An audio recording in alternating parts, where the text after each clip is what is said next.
one podcast, mining the Magic the Gathering community for salt. This is the Howling Salt Mine. It's the Howling Salt Mine. The Howling Salt Mine.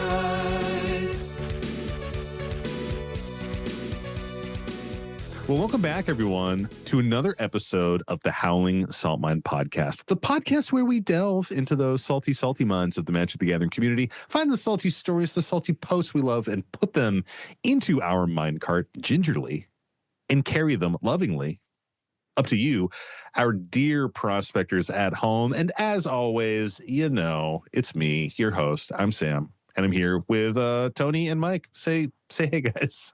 What up? Howdy. You're just making it as long as you fucking can. I was like, how much longer is he gonna drag on his intro here? Yeah. I was vamping. Sometimes I have to vamp for my own brain to catch up to what I'm fucking saying. Howdy indeed. And you know, we're gonna shout out our nicer patrons before we go any further. Nice. It's late. I've had a long day. This week we have Accidental TPK, Alex Ballix, Dr. Black, and Z. Thanks for being so nice. We appreciate ya. So I actually played a game. Oh, yeah? A Magic game? I wish I could remember what the fuck it's called. No, but it is so Magic Light. It's called like either My Baby Unicorns or like it's like a unicorn. Oh, There's unicorns on I know cards. this game. Unstable Unicorns? Unstable unicorns, maybe. I feel like it could be that. Yes, it is. And there's like counter spells and shit.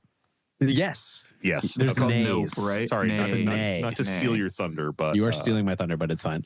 But it's one of these things where it's like, I'm not typically a big like game girly unless people know how to play and are like telling me the rules and it's simple. And usually I would prefer to play a co-op game, but this game was kind of none of those things. However, it truly felt like Magic Light. And my friend Rafi was like, yo, let's play this game. It'll be a good time. Everybody says it's Magic Light. You're going to love it.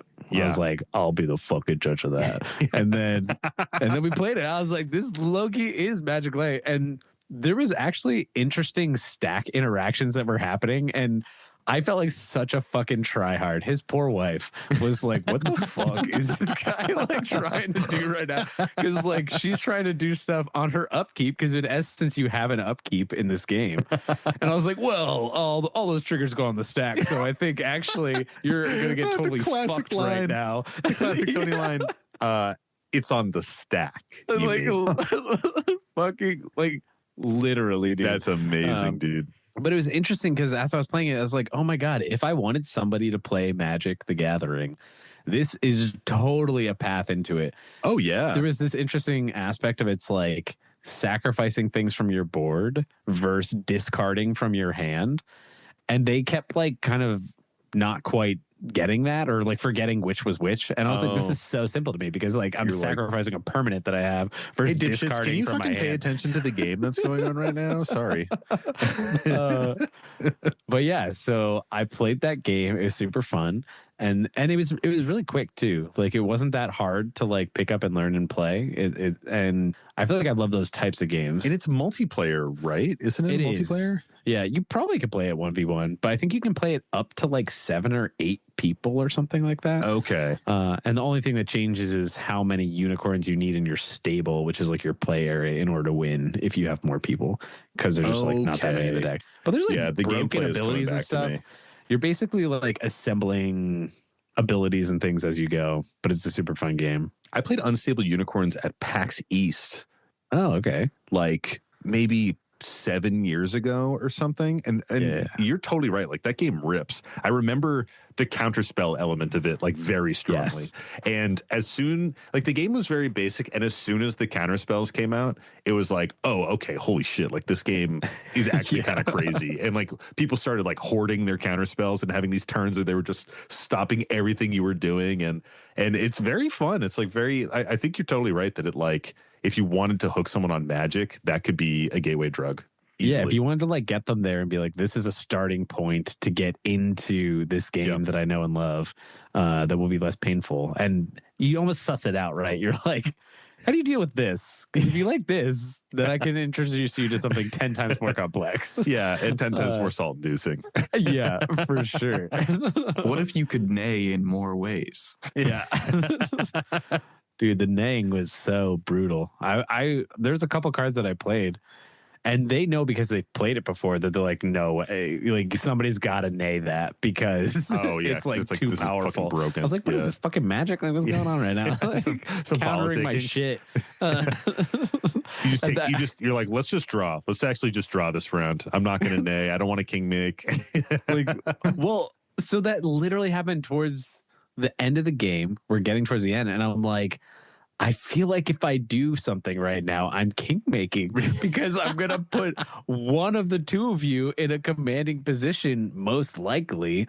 And like, I still think it's my best out, but I feel like I'm almost handing it. I'm cutting one of you out. Yeah. And the other one is like, has an opportunity to just like take off and win. And so I was so like, funny. I will do nothing. I refuse. And they were like, really? They're like, just pick one. I was like, I can't. I can't. PTSD from my magic days. You're like, I'm honor bound to do nothing here, actually. Sorry, everybody. Fucking literally, dude. That's awesome, dude. I love a good board game.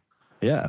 Yeah. So it was a good time. But then we also played Monopoly Deal, which was like a fun little board game too. But it I don't like know takes. that. Is it like it's just Monopoly but cards? Yes, it kind of takes. Some people out there probably fucking love Monopoly, but I'm going to say this anyway. It takes a lot of the bullshit out and like just makes it kind of faster. And I mean, although I have heard that Deadpool Monopoly can be a good time, but that's another another story for another time. It's too silly. Yeah, that is another story. Oh, okay. All right. That's a me and Mike thing. So Yeah, get you don't Rex get to in. know about it. You're not allowed. You will have to tell me, actually. Now that you've mentioned it, I think you're contractually obligated to create a string race about this. Monopoly Deal it already is exists a- as content. Yeah. It'll be a Girl Pod episode. Yeah. Oh, if you're not- Tune in there. But actually join their Patreon because it's going behind the paywall. Oh, shit. Oh, So wow. So I'll have to ask sue them to get You're used by co-hosts like I this actually didn't without sign the my rights away permission. for that. Yeah, you have public access to us for content, but you can't put us behind paywall I'm content the without chief a royalty. member executive, actually, so I don't remember signing off on this. We're Oh my actually God. on an MIT license, so if you're charging people, then we get to charge them as well. Okay. Real quick, Monopoly Deal is if you No, just, Tony, like, we're still yes anding. You must. No, please try to bring tell us us. back. It basically is just like So, it like, removes we're- the board itself, and it's just cards, and you're Yeah. still trying to collect a set of properties, but it's super swingy. And like, I made a move where I stole a bunch of shit from Juliana, is her name, my other friend, and then the next turn, she took everything back, and it's very like who's got what at what time, and you kind of just get fucked, and you don't have control, and it's very luck of the cards. But it was like fun because it's fast. You would play rounds in like 5 to 7 minutes. It's like you just go through, somebody wins, you rip it that's again, pretty you do sweet. it again. It's like very quick, like entertaining enough. Yeah. And like most games, it's about fucking drawing cards, baby. Like It's always whoever's fun, got man. the most cards in hand fucking wins. But it just like employs all the properties that you've like seen in life and all those kinds of things. Like basic rules, collect the things, do the stuff. So played a bunch of board games and they were fun. So that's my thing. So on the topic of board games, I hit up this new LGS in Rhode Island kind of recently, and they have a bunch of like really cool small indie board games that I haven't really seen anywhere before. And they have this game. Do they have Catan? I heard that's a pretty I think they do. I think they do have Catan, which I Wow. have only played like a handful of times. That game's fun. that game sucks. I know it's a hot take. What is it? I'm not as crazy about Settlers of Catan. I don't know about it. Are you being obnoxious? He is. Oh, he's smirking. Look at him. Look at this cheeky boy. So For a the hot second, game. I was like, there's no way board game Mike. I thought I fucking was doesn't know yes this game. anding Sam saying I've only played it twice because I thought that was a bit No, I as have well. only played it. I have only played it twice. I've only played that game twice. I do love board games. I don't know. I just haven't had like the friend group that's crazy about Catan before. It's like dragged me into it. So Caroline and I are always on the lookout for engaging 2-player games. Like there's a lot of games out there that say they can go down to 2 players, and then when you do it, you're like, this is actually a 3 to 4 player game. Like this kind of sucks at 2-player. Mm-hmm. Like that's my litmus test for a board game. It has to be good at 2-player because 99% of the time I'm playing a 2-player, and we have a bunch of board games that are like 3 or more players, and we just don't fucking ever get to play them because our board game nights are like few and far between, right? In a couple years. Yeah, exactly. Once Evelyn like isn't eating the game pieces, then then we can rip some of these games. Then I will crush her in Zombicide competitive 1v1. No, but we do love a lot of like co-op games, very similar to what you said, Tony. Because I'm such a sweaty asshole when it comes to playing any kind of game, except so competitive. Caroline really loves to play co-op games, and I just love to play any game. I'm unlike you, Tony, where I'm a fucking slut for board games. I'll play fucking any board game. You bust out a board game, give me the rule book, baby, because I'm reading that thing cover to cover as fast as possible, and I will explain it to everybody. So anyways, we got this game called The Shipwreck Arcana, and it comes from this company called Meromorph Games, and it's one of the most unique games I've played in a very long time. So it's a cooperative deduction game where basically everybody has tiles numbered 1 through 7 in front of them. And every turn you're pulling random numbered tiles from a bag. You always have one and you're pulling a second one out of the bag. And you have like these 4 kind of tarot style cards out in front of you that have very specific rules to them. So one might say like, if one of your tiles is a 1, 4, or 7, place your other tile here. So I would place my other tile there, and then you now can deduce that the tile that is hidden is a 1, 4, or 7. And over the course of multiple turns, you're basically trying to get your not opponent, the person that you're working with, the other player. You're trying to get get the other player to get an accurate guess of what the tile you have is by like drawing tiles, placing them, and deducing. And the tiles that you have out in front of you is kind of their play space where they can adjust the tiles that are sitting in front of you to kind of narrow down what they think you have. And you can't really communicate. So it's a really, really interesting game. Next time we hang out, we should play it because it's fucking strange, but it's really, really cool. And some of them are really complicated. Like you get these cards that can modify things. So you'll get a card that will say, like, if you use this card, act as if one of the tiles in your hand is 1 value higher than it actually is. And then you place your tiles down on these, like, very specific rules. So it's a lot of, like, kind of mental logic and math and stuff like that to figure out how things go.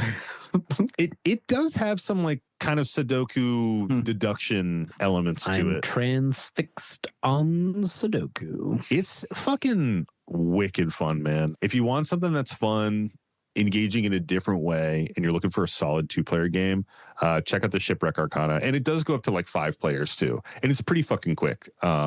It's not that bad. So I fucking loved it, man. And the art is wild too. I'll show it to you guys next time you come over because it's fucking dope. Hell yeah. Hell yeah. But you know what? Sometimes I lose and I get salty. Oh, Nice. wait. Wow. Damn. I now just refuse to say it. And so, like, I'm waiting for one of you two each time. That's fair.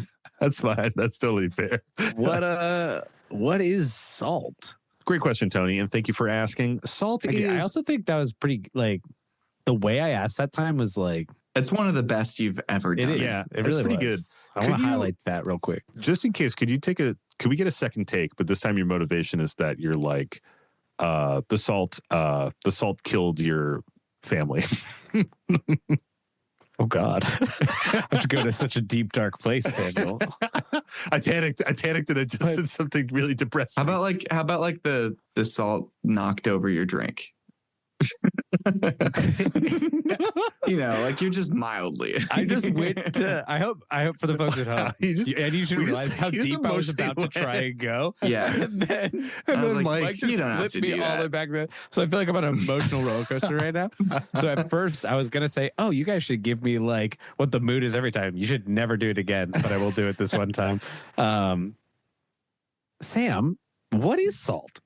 Nice. That's That was pretty good. Yeah. that was good. Because I was like, "What is that little bastard?" He like For knocked reference, my that shit was, over. so that was Yeah. my take, or was that Mike's take? No, that was really Mike's good. take. That Okay, was not okay. your take. I was like, wow, he's kind of flippant. That's kind of fucked up. Great question, Tony. Salt is frustration in the game, as we like to say. It's anything in a game of Magic the Gathering or any game. Could be a board game, could be a card game that you're playing with friends, Could be a word game, could be a word game, could be could be fucking Sudoku. a lawn could be, game. Could be the challenging Sudoku on the plane that is fucking impossible to beat. And I always try and I always fucking fail. It's anything that's going to Like get you on the back of frustrated the fucking or chair? grumpy. Yeah, on the back of the You chair. fucking loser. Playing the game. You don't just play 2048 and try and get numbers that make someone else be like, whoa. The planes I have don't have 2048. Mostly I'm just ripping cribbage with grandpa on my phone. That's fair. Anywho, it's anything that's going to get you frustrated in the game. Grumpy, sulky, things aren't going your way. Maybe your commander's getting countered. Maybe that stupid fucking grandpa is just cheating. You know he's cheating at cribbage. He didn't have that card. Fucking asshole. Salt is a lot of different things. And we're here to talk about all of them so that we can learn from them and hopefully not be salty in a future game of Magic. As we like to say, it is an edge-educational podcast. Fuck yeah. And you just learned about 3 cool board games / card games. So we really edge-magicated your ass. Maybe 2 if one got put into a whatchamacallit. No, into we a were actually string pretty race. good on time. I think all Okay. 3 will make it in. All right. But also, you know, that Monopoly card game sounded mid. So maybe you just heard about 2 cool games. Got him.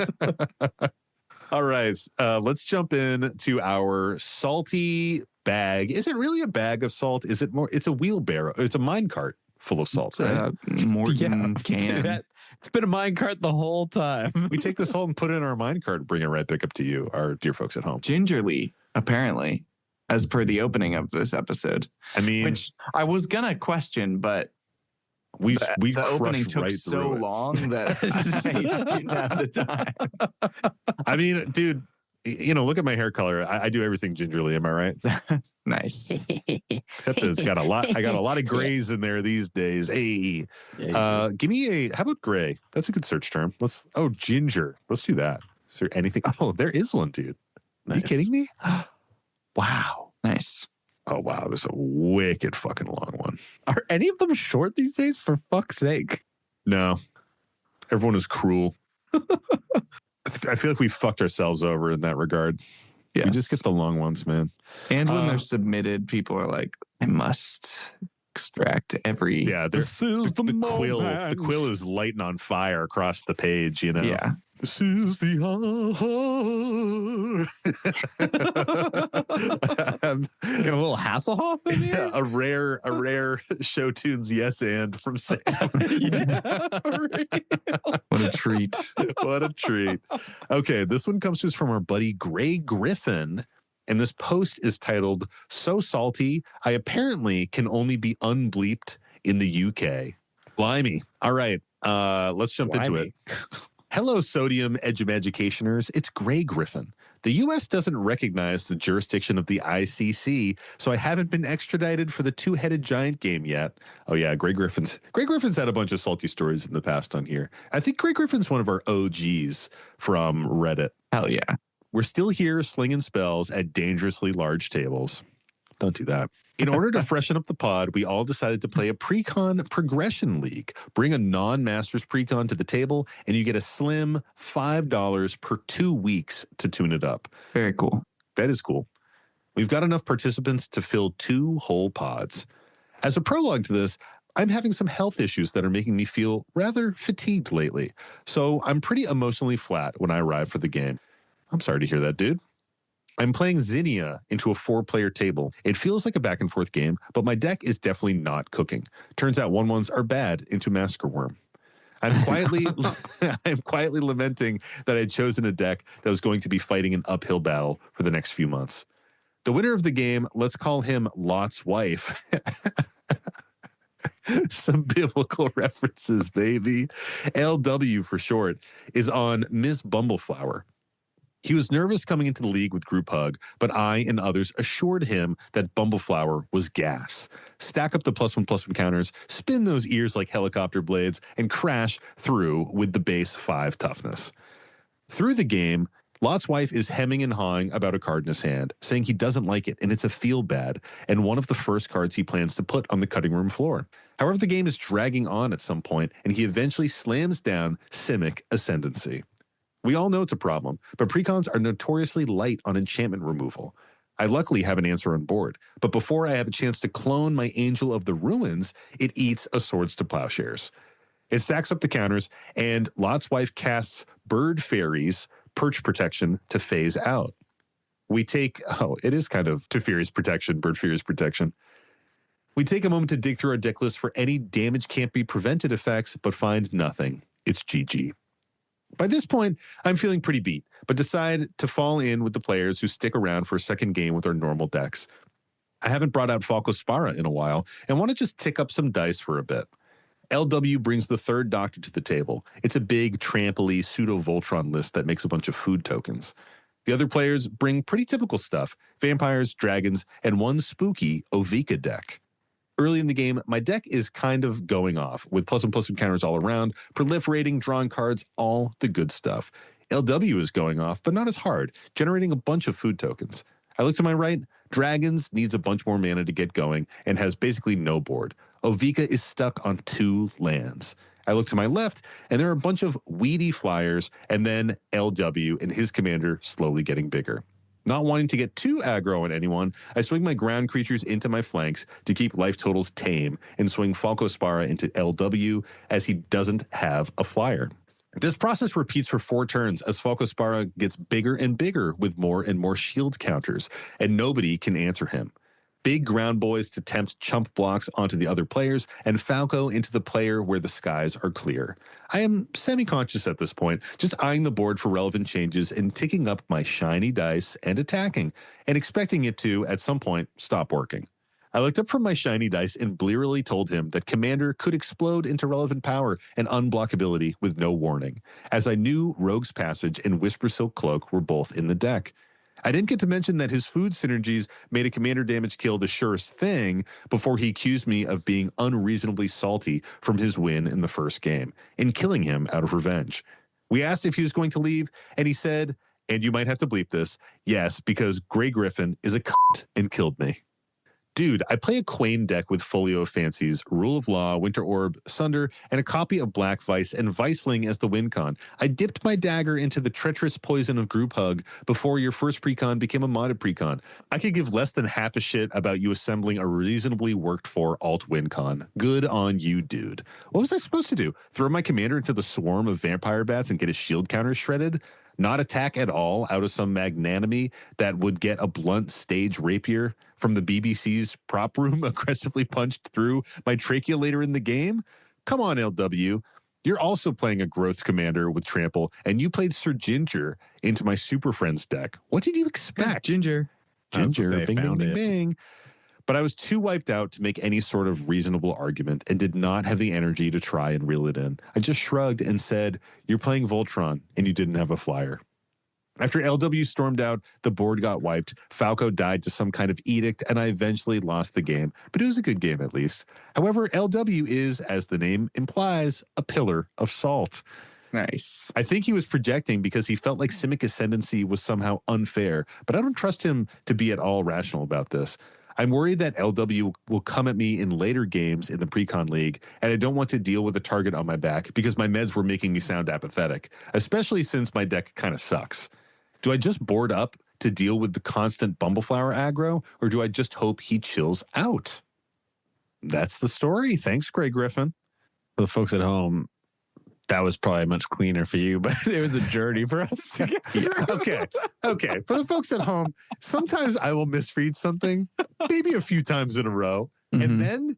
and then I definitely get like 3 more misreads because Mike and Tony find a funny word mistake to latch onto, and they just keep shredding me. It's like a pack of dogs. It's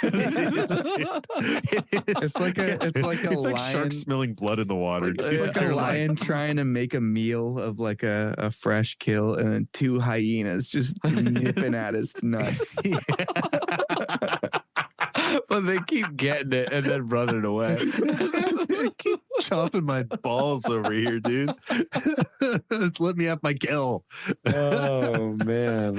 Oh, that was fucking funny. I'm crying. Or I'm sweating under my eyes. It could be either at this point. It's hot in here. That's such like turbo masculine shit. Are you crying? No. No, I'm fucking jizzing from my eyes because I'm horny and cool because my testosterone's so high.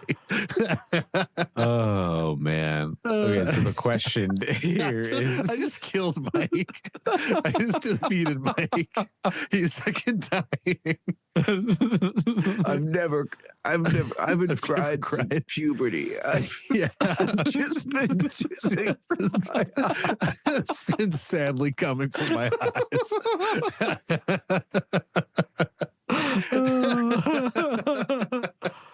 Okay, now I am crying. Oh shit. Oh man. It's a little late, folks. That's it's a little late stupid. I love tonight. it.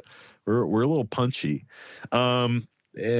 Okay, so we have this pre-con league. Which sounded kind of cool. Yeah, which sounds really cool. I like that idea actually. That would be a fun thing for us to do, honestly. Yep. On our like casual nights, perhaps. Yeah, when we like play consistently every. Yeah. So Grey Griffin is, feeling a little bit like not themselves, some medical stuff going on, some medication going on.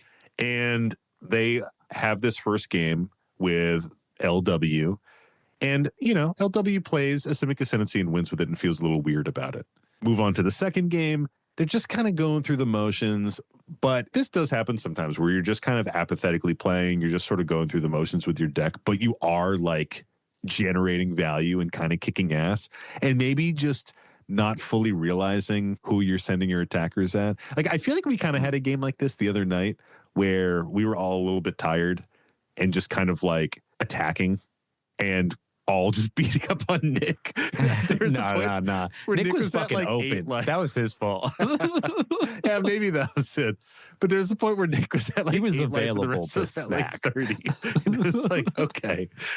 I do distinctly remember the moment when he was like, really? Yeah. So like Mike specifically, I think, and it was annoying is that I think Mike switched attackers to me. He's like, yeah, okay.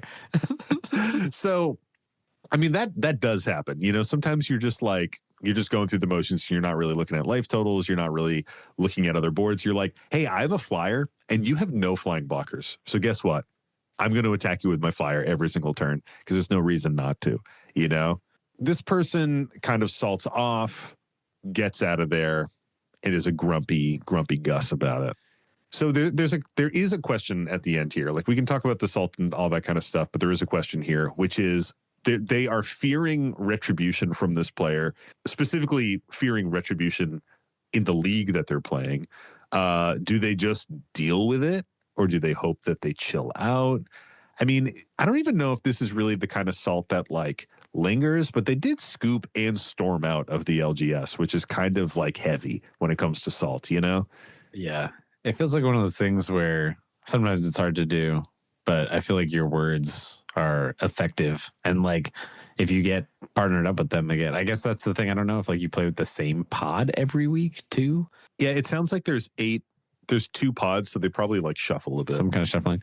But it feels like before the start of the next game to just have a cheeky like, hey guys, like, let's just have a fun game. Know that crazy stuff happened in the past.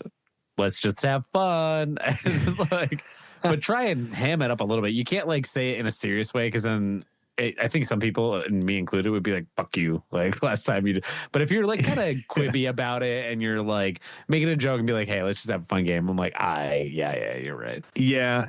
I think there's like, I think if you are really worried about it, you can definitely talk about it. And I think Tony's right about like not coming in too heavy, because sometimes when you have those conversations and you're like, dude, hey, I just want to talk about last week. Like, let's like really, have a heart to heart. Yeah, they're like, shut the fuck and up. then You they're annoyed like, me, and now I'm gonna fucking kill you again. yeah, or they're just like, that wasn't a big deal. And then you're like, oh, yeah. like it's kind of, You're like, there's kind of like two like a week has gone by and they don't give a fuck yeah, anymore. and they're like, what are you talking about? It's kind of like there's some extremes there, but I don't know. I think if you wanted to mention it, like you have an excuse. You could just be like, I don't know, dude. Like I didn't mean anything by it. I was just going through the motions. I was wicked fucking tired and out of it. Yeah. If it did come up, or you could even have a game with them and be like, if there's ever a moment where them getting an attack in or something like that is going to give them some advantage, you could be like, hey, you know what? No hard feelings. Free attack in on me right now. And then like, let's bury the hatchet. Like you can use the game a little bit to kind of resolve some of those things if you're feeling some tension there. For sure. It does overall feel like a bit of a weird kind of like interaction and situation it's just like hard. I guess you don't really, I don't really know like Social what shit, I man. would do should it happen. Yeah, because that's exactly it. It's the social side of it. It's like a social thing that's happening. So Sam would probably just panic and message you on the side and be like, I'm sorry this happened. I don't know how I feel about it. Yeah.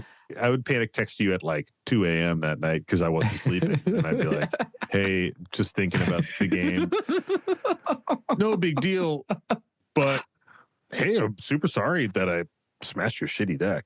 Just a little joke. But I am sorry. Yeah. It'd be like 7 different texts. No, I'm not. So you get one ping and then like ping, ping, ping, Ping, ping, ping, ping, ping. Ping. Oh man. So what do we think about the salt rating here on this one then? It's pretty high, man. It feels like a very disproportionate response. Yeah. I think it's pretty strong language to be dropping, but less strong in certain geographies. Oh, of course. Yeah, I guess I forgot about that part. I forgot about that part. Yeah. There was definitely some aggression in those words. Yeah, there's some potent language on that point. But So I think it's just kind of weird that like if you're on a life gain deck and someone beats you with commander damage, like that's the point. I don't think you should be fucking surprised. Like that's the mechanism why. to beat It's like you. they're out. That's why commander damage exists. And like maybe they went too hard at them too soon, but also at the same time, like, I don't know. It sounds like they have a pretty explosive commander. And it sounds like with some of the history we've got, that salty decks have been played in the past. There's been that give and take in the past. So I don't know. It doesn't sound like the other decks are doing something scarier also. Like, Yeah. I don't know. When you're the threat and you get hit, of course. Like, I don't think you need to do too much to appease that person. Yep. I agree. Yeah, I agree. Makes sense. Well, take me further. Take me downtown. Beam me up. Beam me up, Beam me Sammy. up, Sammy. Wait, am I beaming you up or am I taking you downtown? Those are two different directions. You're beaming me up. What does your to heart tell you? Downtown. My heart tells me that we're just going to go deeper in the mine and see where the tracks What's the take word? us. Let's do that. Do family. Family. Hopefully somebody's just got a picture of Vin Diesel in there and then Family. Or a picture of like Lilo and Nani. that I would have said Ohana, bro. Yeah. Oh, what a fucking loser. Fucking idiot. Dumbass. I'm fucking out of here. Fucking out.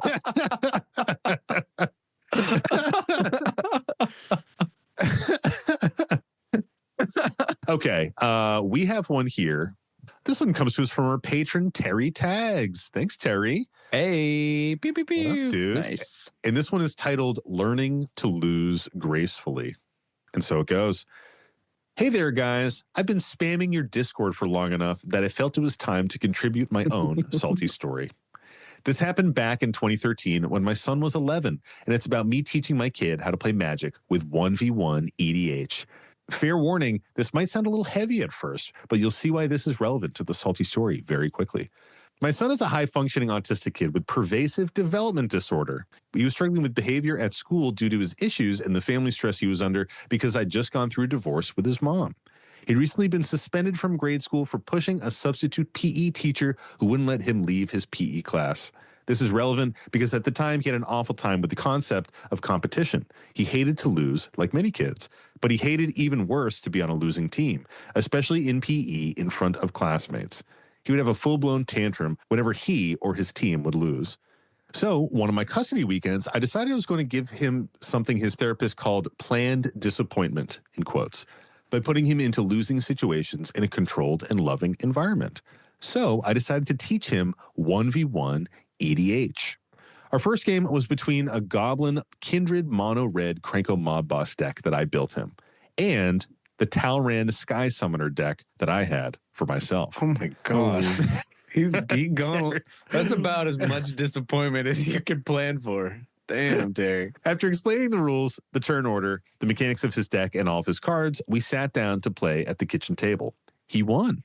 I praised him and asked him if he wanted to play again. We did, and he won again. I was really impressed at his ability to strategize. And if you can see where this is going and why the title of the story is Learning to Lose, then you're starting to see where the salt is in this story. We played 3 more times that day. I lost every game. 2 weeks later, I built a couple new decks with different commanders for us to play. He beat me 4 out of 4 games on Saturday, and I rage scooped before the end of the 4th game. No, Terry. He says, I remember yelling, but I don't remember what I said. He beat me 3 more games the next day on Sunday. Well, if you would actually count them as, quote, games, because I rage scooped all 3 times, it made him keep switching decks. This is not where I thought this was going. Yeah. Me neither. My 11-year-old son was on a 12-game winning streak. He never lost a game. His win rate was 12 out of 12. I was so mad. It's funny now. Anyway, after the 3rd loss on that Sunday, my son said, with the genuine innocence of a special needs kid, Dad, are you okay? You're getting really angry when you lose. Is that what I act like when I lose too? If so, I really need to be more careful. Nice. Yes, in 2 short weeks and 12 long games, the student had become the teacher and the teacher had become the student. Today, I carry that salt in a special place in my heart because he's a 23-year-old college kid now and he's a game expert. It turns out that his autism superpower, in quotes, his words, not mine, has always been winning strategy games. We just didn't know it before I taught him Magic. Who knew? LOL. Keep it salty, boys. Thanks for giving us all a safe space to share moments where we aren't at our best so that we can all benefit from the educational lessons. Terry tags. Oh, thanks, Terry. That's a very sweet story. Yeah, Awesome that's story. That's really fucking funny. Yeah, that's hilarious. It's so funny. That is not where I thought it was going. No, That is not at Neither, all. man. So That's good. so fucking good. I love that, man. 12 games. I love that he's like switching decks and like the rage scooping is fucking wild. It's really funny. Oh man. Have you guys ever like taught someone, like we were talking about board games at the top of this. Have you guys ever taught someone a game and just got absolutely like schooled by them in it? So not quite exactly the same, but at a barbershop thing, there was like a retreat that we do where we go up to a kind of getaway. We sing a bunch, but at this one particular retreat, there was a bunch of ping pong tables, but it's like at a camp, like up by Lake Winnipesaukee in New Hampshire or some shit. It's like these hard wooden paddles, these weird wooden tables, like they don't bounce normally. Like nothing about it is like a normal ping pong game. So you're kind of learning how to play ping pong as you go. But I brought my friend Rafi, who was not a member of the fucking chorus at the time, and we had a tournament. There was a tournament, a ping pong tournament. And in the first fucking round, we're doing sort of like Smash Bros style of like you lose twice, you're out. Yeah. And there's like winner side, loser side. And I lost to him in the first fucking round. I then battle my way back, all the way back to meet him again in the finals and lose to him again. I was like, why did I fucking bring you? Like, you're not even in the chorus. I should have won. This should have been me taking the glory. And so that is my thing that is similar to this, where it's like I bring him to have fun at like the little chorus retreat, do the thing. I was like, God fucking damn it. That's so good, dude. Yeah. That's so fucking funny. So I have something like this, and it's with me and my wife, and it's with first person shooters.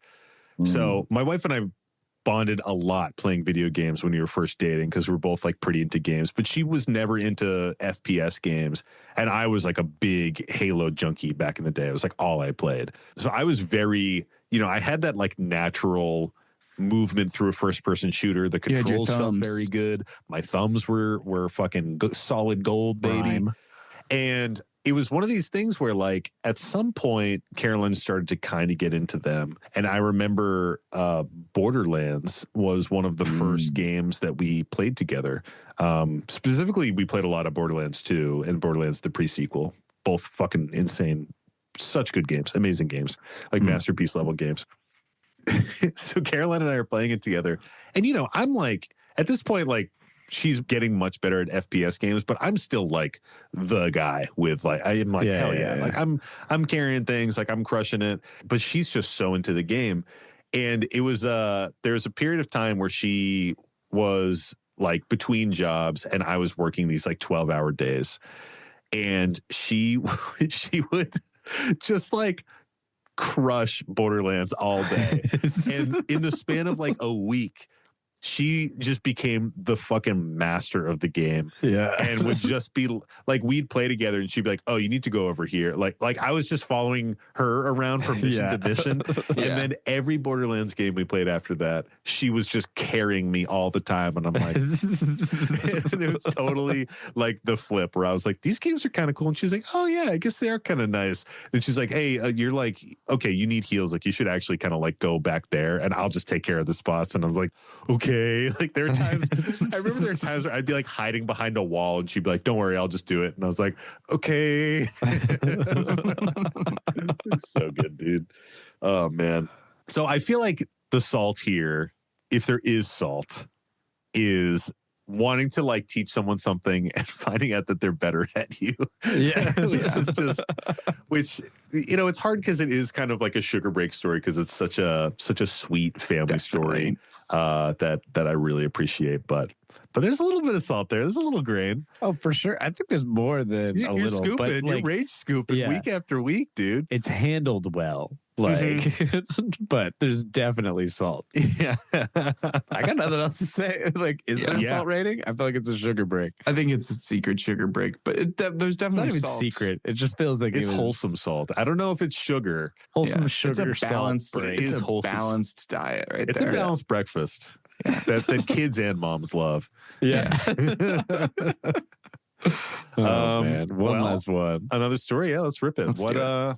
Give me one more term here, boyos. Shining. Why? Because I can't say it? Yeah. No, you said it that one real good.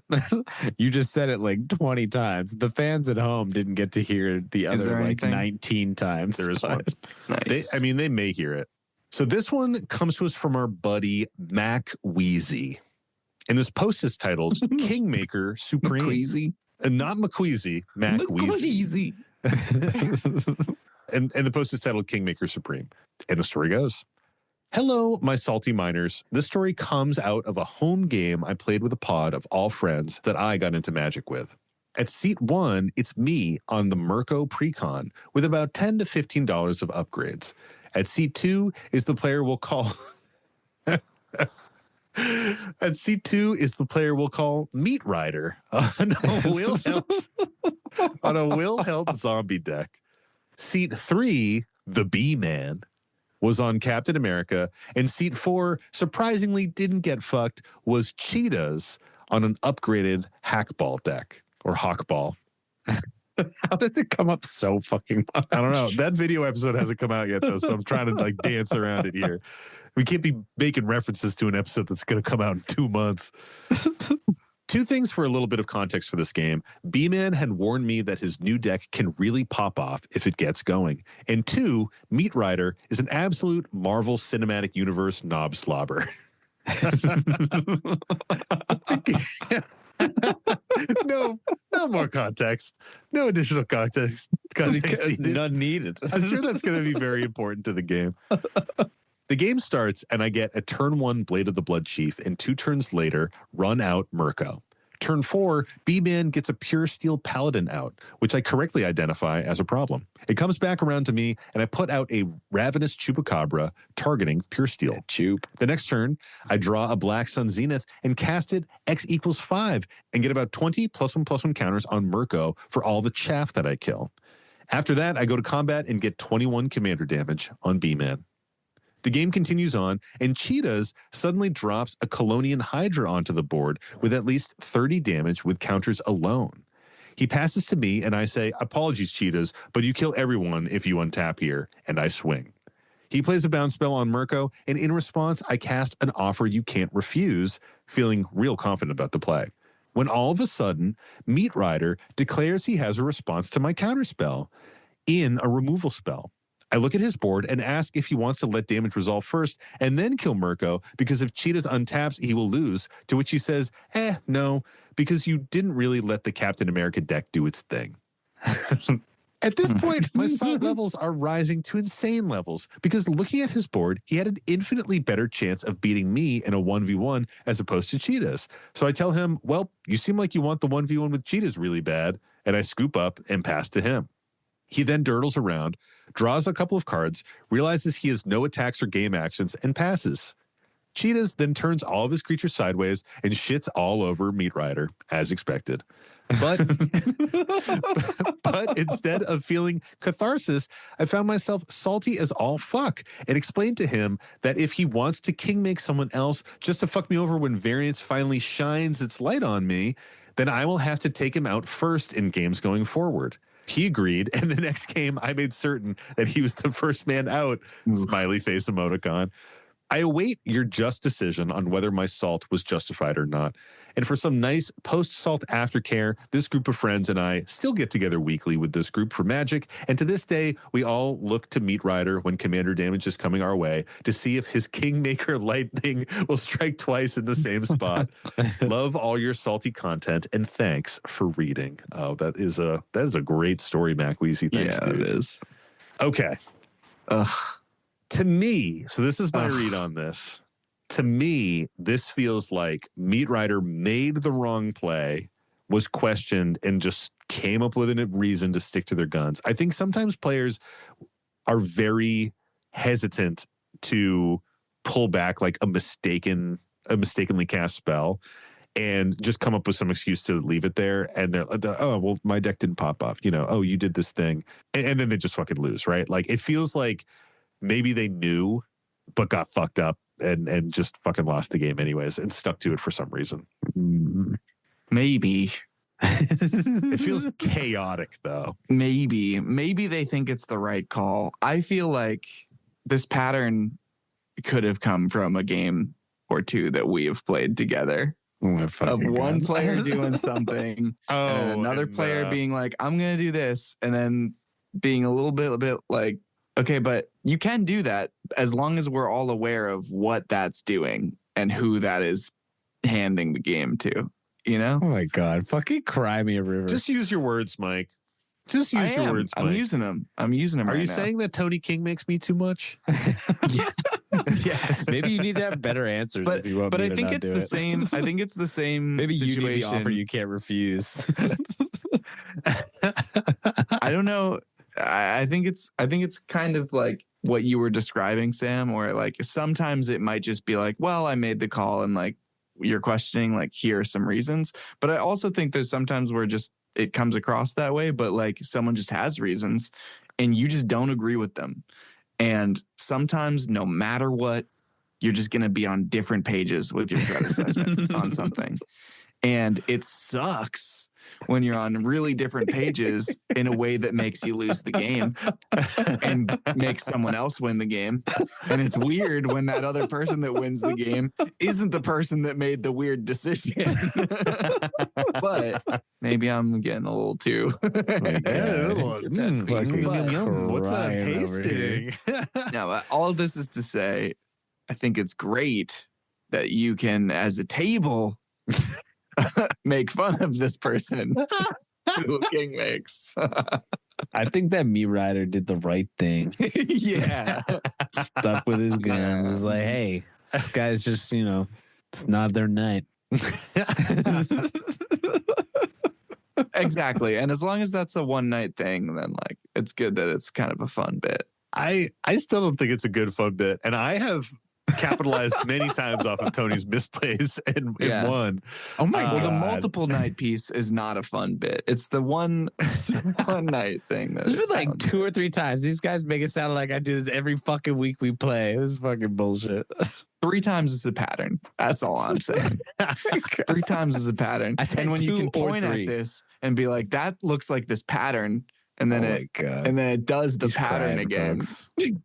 Well, I do think, like, going back to my original point, and you're kind of saying this too, Mike, is I do think that there's a thing that happens with players where you put a spell on the stack and you're targeting something, and someone else is like, whoa, like, you didn't consider this, you didn't see this, like, you're not seeing the whole picture here, or it's more like based on how you are casting that spell and what you're targeting, I don't think you're seeing the full picture of the threats on the board. And sometimes in those discussions, like, they can get kind of heated when something's on the stack, especially if it seems like it's going to throw a game or lead to a king making or what have you. And that like tension almost causes the caster who's being questioned to like dig their heels in a little bit and be like, or just kind of get exasperated and be like, well, it's on the fucking stack. Like, I did it already. Yeah. It's there, you know? Or you're missing information too. Again, like sometimes or you don't it's see just what's in my hand. genuinely a disagreement and threat. And that is what it is. So but I think that happens kind of not like frequently, but I do think that this is like a common occurrence to some extent. And like we've had it happen in our pod, and not just with Tony, we've had this happen with a bunch of people in our pod. Like you know, like Nick sometimes. but not me or Mike, I guess is my point. I'm just being a dick now. But I do think that this shit happens, and that's kind of that's my read. Like, Meat Rider put this spell out, did not realize that they should have just held it and like done it after Cheetahs got knocked out, and then was just sort of like, nah, well, you know, oh, I'm doing it for this reason. It's already in the stack, whatever. And then just fucking loses. So what do we think about the salt rating here on this one? Forgive me. I'll put it that way. This would and has gotten me before. It's getting you right now, dude. It's getting you right now, man. Honestly, at this point, how I feel about this is known. The part about this that gets me is that I just don't like the conflict of it, because I know every time it comes up that Tony and I are going to feel a little grumpy with each other.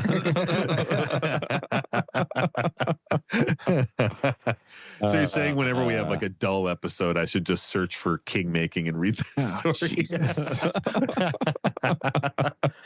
What do you think, Tony? Let's get your take on this. Your genuine take. You with your salt with Mike aside. You're genuine talkie.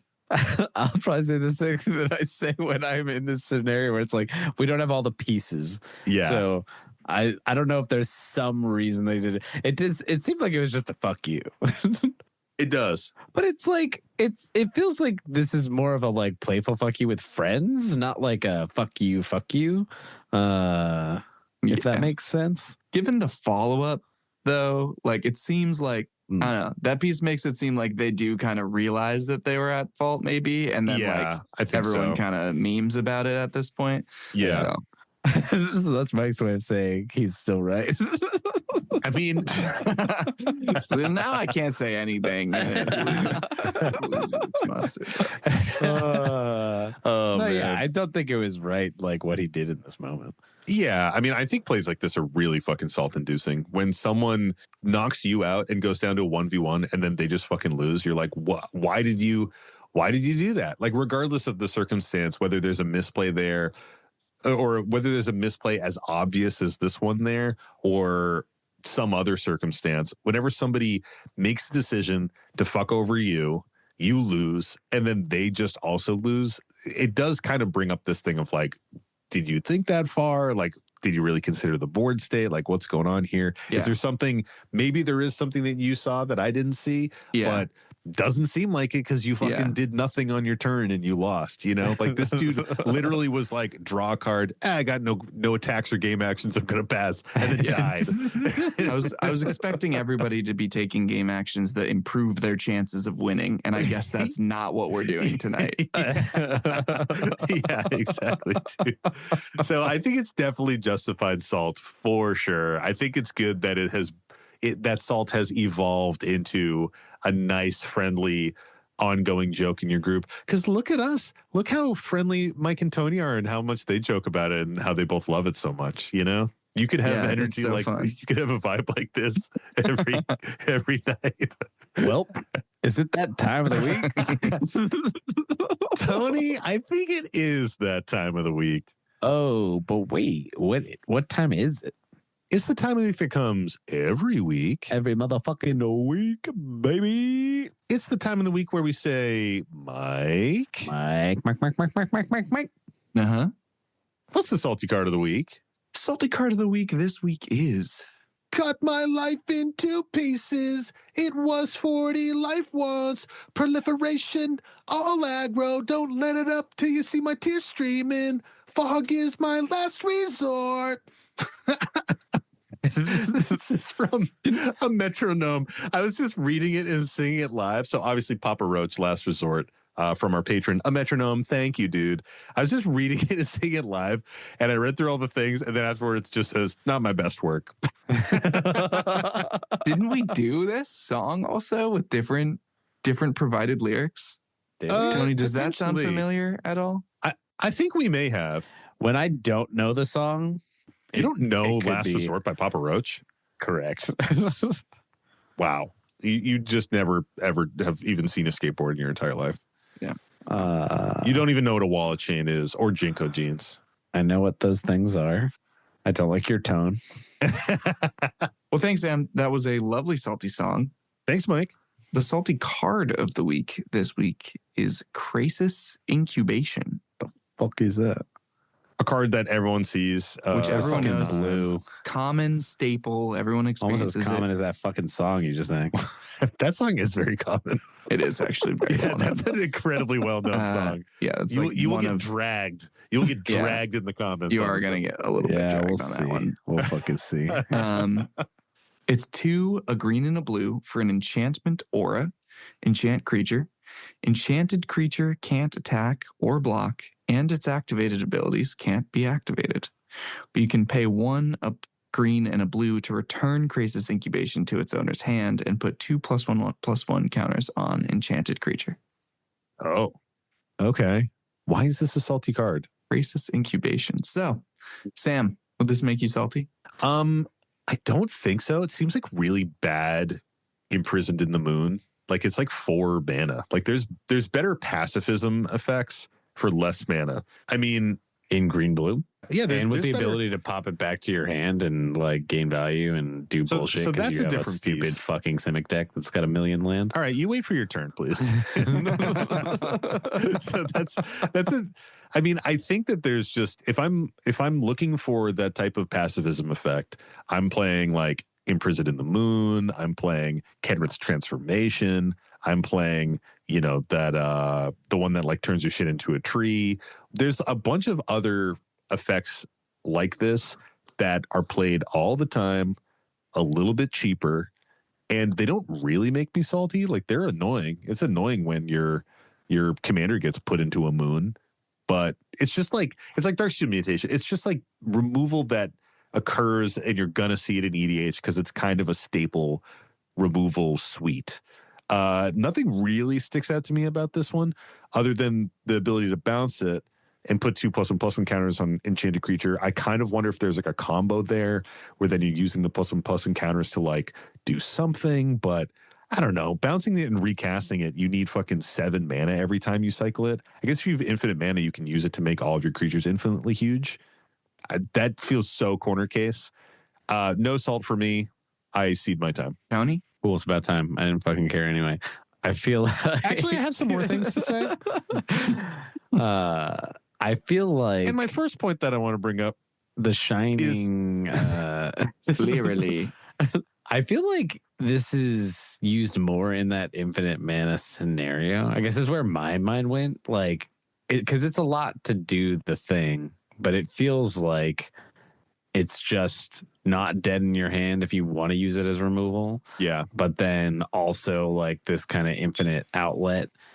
And I could see a world where you're doing some janky shit with +1 counter bullshit, especially with like what is that fucking Age of Hours or whatever, Sage of Hours? Yeah, Sage of Hours. You gotta like remove how many +1 counters to get an extra turn? 5, pretty sure. So there's probably more efficient ways to do it than with this, but it's like if you've gotten to a point where you can do that and just like keep adding counters with this and you've got enough mana and you keep going, like maybe there's some janky shit. I feel like that's more of where this is getting used that's causing some amount of salt. Like if somebody just sticks it on your creature, I think generally speaking, I'd be like, I'm annoyed, but you paid 4 mana for it. So yeah, like, exactly. So I get what you're saying from like that perspective for sure. And even the infinite combos we're talking about seem kind of dog shit. It's like, for sure. Like Sage of Hours is like a fucking 14 plus mana combo with this. You know? It's like sounds kind of sick, bro. Maybe you just don't have the vision. It's just I'm just confused. I see how it could be generating salt because it also feels like with that kind of shit, with you doing that kind of shit, especially in a Simic deck, it's probably taking you a long fucking time to do it. Yeah, okay. And so I can see the angles at which this would cause frustration. How do you feel about it, Mike? I felt very similarly at first glance as you guys have seemed so far, but it's got some pretty gross stuff it can do. Green has a lot of Enchantress in it. So it is it's not the, like you've identified, it's not the most so infinite mana and draw your deck. What? Not the most mana efficient, but you can do stuff with it. And it's also, yes, again, it's more mana. But if you're willing to be playing like a kind of draw go-y style deck where you're like leaving, let's just, for the sake of argument, say you're leaving 3 mana up to like counter and interact and like play stuff on end steps and stuff like that. This suddenly becomes like an extremely sticky piece of removal. Like someone goes to remove it, you bounce it back to your hand. Someone goes to sacrifice their commander to free it back up. You bounce this back up to hand in response. Like there's all these ways that you can use that bounce back effect to mean that not only is it removing a creature in a way that's kind of annoying to deal with, but if they deal with that fact, you can make it happen again. There's also some pretty spicy commanders that it's useful for. So like it's kind of nice with Experiment Craj, where you can like someone plays a problematic and activated ability and you're like, oh shit, well, I'll lock that down for a little bit. And then when I'm ready to have that ability myself, I'll bounce this enchantment and then I'll get the +1/+1 counters on it and I'm good to go. Also clear WinCon and Kinnan, so yeah. There's also new CDH tech for you. Well, there is Tatsunari, the Toad Rider, who's a Sultai commander and creates a legendary frog that makes like enchantment spells drain whenever you cast one. So it is legitimately like an infinite mana outlet in that deck, since like it just immediately drains the whole table out too. I mean, it's an infinite mana outlet in every deck it's in. In every deck, but in many it has to just put a bunch of counters on stuff, and that like it kind of kills people right away because you're drawing things. I'll do this and I'll tutor out my walking ballista and then I'll fucking like you talked about. I got like the soul cauldron into the. It's removal until 2 counters is like a useful effect for you in your deck. So for decks that run, that are very counter heavy or proliferate centric, or like Azuri Claw of Progress, like where you're trying to throw a bunch of counters on stuff, like that kind of thing. It's kind of like a modal spell rather than it's still not great. Modal spells often kind of falling into that trap of like, okay, well, it's not amazing removal and it's not amazing, 7 mana, put 2 +1/+1 counters on something isn't great, but put them together and you get this kind of flexible piece that's pretty interesting for the world. So I don't think it would make me super salty, but I do think that it's like not super surprising that it gets enough play that people are frustrated by it. So that's the thing. Like we've talked about all these situations where it's interesting and is like a good card in specific decks, but I don't see these as like highly salty things. And there's other enchantments that can be stormed out and like returned to hand and recast for cheaper. There's other, again, like we said, there's other passivism effects that I think are just better. To me, it's just very weird that this is even on the top 300 salty cards. It just feels like a generic card Then put your money where your mouth is, and let's see what your guess is. Where do you think this lands in the top 300 salted cards? I got a numby. All right. All right, show them. 296. 261.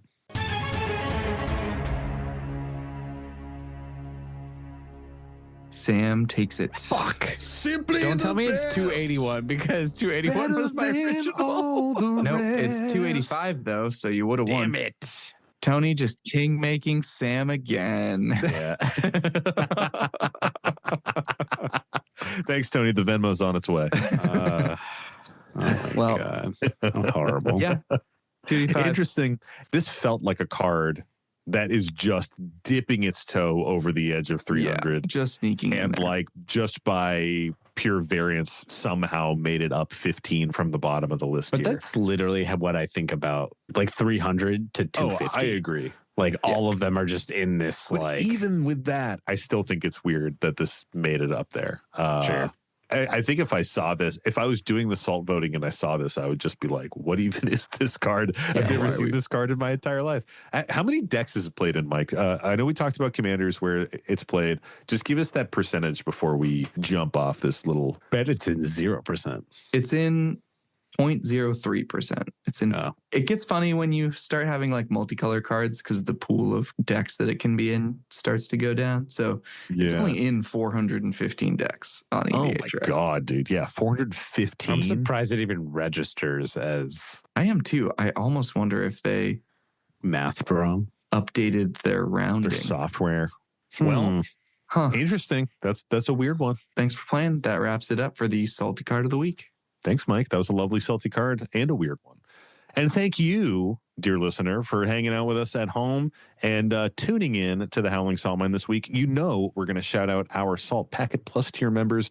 And this week we have Thoughtmas Prime, Rothbox, Sire Speedy, Bobo Fett, Brandon Mousecop, Bremstone, Captain Cross, Elgo Fogel, Clearbrook, D. Beeson, Gilgamesh, Doug's Dad, Bark Bark, Pez, Swankub, The Quiet One, and Vok. Thank y'all for being so dope.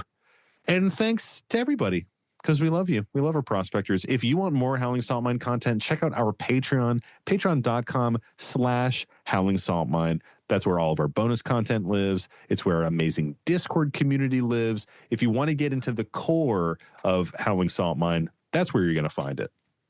Also, if you haven't noticed, we have really awesome video content on YouTube now. So you should probably go check it out. We're producing shorts. And I don't mean what you're putting on your legs in the summertime.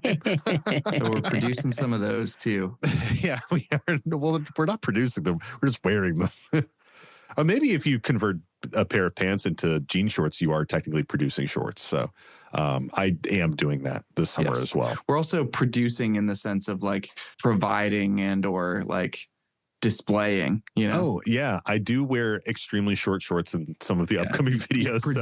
You produce. Get ready for those shorts. pasty thighs, y'all. What is But it's really cool. We're super proud of it. We have an awesome studio that we're recording in. Check it out. It's very cool. Just figured I'd plug that up top. But you should also send us your salty stories. We have our intake form on our website, which you can find at thehowlingsaltmine.com or howlingsaltmine.com. Fill it out and send it to us. Or just email it to us right to our Gmail, which is thehowlingsaltmine@gmail.com. Another way you can support us, I already mentioned YouTube. Go like, follow, subscribe, comment, all that fun shit over there.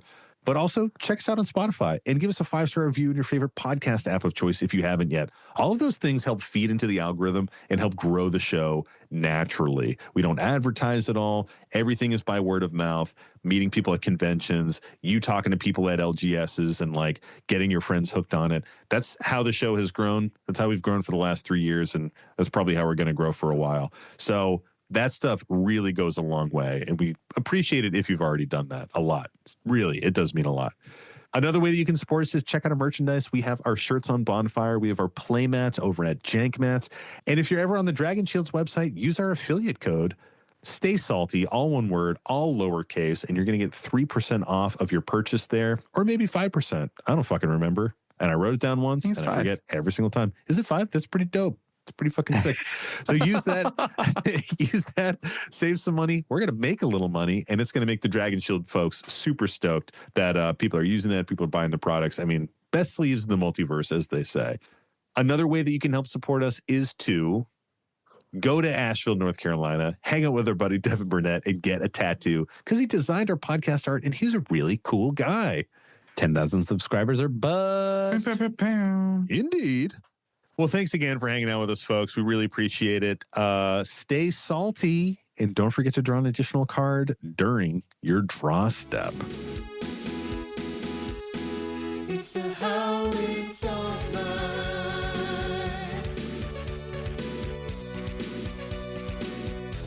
The howling salt mine. I should find a salty song too. I'll just fucking rip it off the Just do the dome. One Piece theme song. It's a salty, One Piece. salty card. It's a salty card. Like literally. I looked up from my shiny dice and bleary. Fuck. Shit. I looked up from my dice. Uh-oh. I looked up from my shiny dice and blearily How told many times can we have you say it? Well, an extra one if you interrupt me. I looked up at him and his shiny dice and told him blearily. I looked up at my bleary dice and shinily told him that I looked at my bleary and showed him my tiny. I looked and at a said- bleary shieldred and tiny commander could. I could get What a deep, what a I crazy. look up from my bleary. I bleary my shining and I B-pro my bird Let me fairy. keep going. I could give less of a. I could give less could than give half less a shit. of a shit.